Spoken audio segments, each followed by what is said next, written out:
Rome শহরের কোনো restaurant নাই যেখানে বাংলাদেশি শেফ নাই। বাংলাদেশি শেফ চলে গেলে রোম শহর অচল হয়ে যাবে।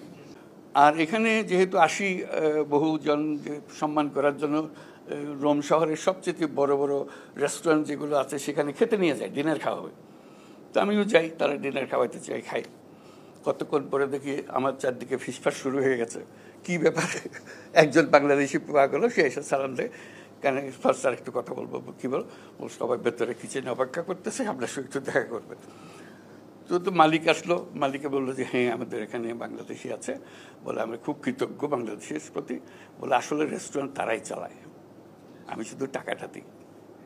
বলে এদের কারণেই আমার উপার্জন, তাদের হাতেই এটা। ভেতরে গিয়ে দেখলাম সব কাজকর্ম করতেছে সব বাংলাদেশি। টপ রেস্টুরেন্ট, কিন্তু এটা রাস্তার পাশের রেস্টুরেন্ট না। আমি তাদেরকে বললাম, আমার দেখো আমার ভাগ্য হয়েছিল ইয়েতে মস্কোতে রেস্টুরেন্টে আমাকে নিয়ে গেল একজনে, খুব বড় বড় রেস্টুরেন্টে নিয়ে যাবে। আমি ঠিক আছে, খাওয়া দাওয়া করবো, রেস্টুরেন্টে যাবো।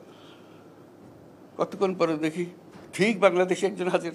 বলে স্যার আপনি খাওয়া হয়ে গেল, আপনার সঙ্গে একটা ছবি তুলবো। আচ্ছা ঠিক আছে, ছবি তুলবা। তো বলে তারপর যখন ছবি তোলার জন্য হলো, বলে একটু কিচেনে আসতে হবে। কিচেনে গিয়ে দেখি অনেক আরো মস্কোতে, এবং এটা হলো টপ রেস্টুরেন্ট মস্কোর। তার মধ্যে পুরো জিনিস চালাচ্ছে কিন্তু ইটালিয়ান খাবার খাওয়াচ্ছে। মস্কোতে ইটালিয়ান খাবারের জন্য বেস্ট রেস্টুরেন্ট হলো বাংলাদেশি শেফের তৈরি খাবার। এটা তারা সবাই বুঝে এখন।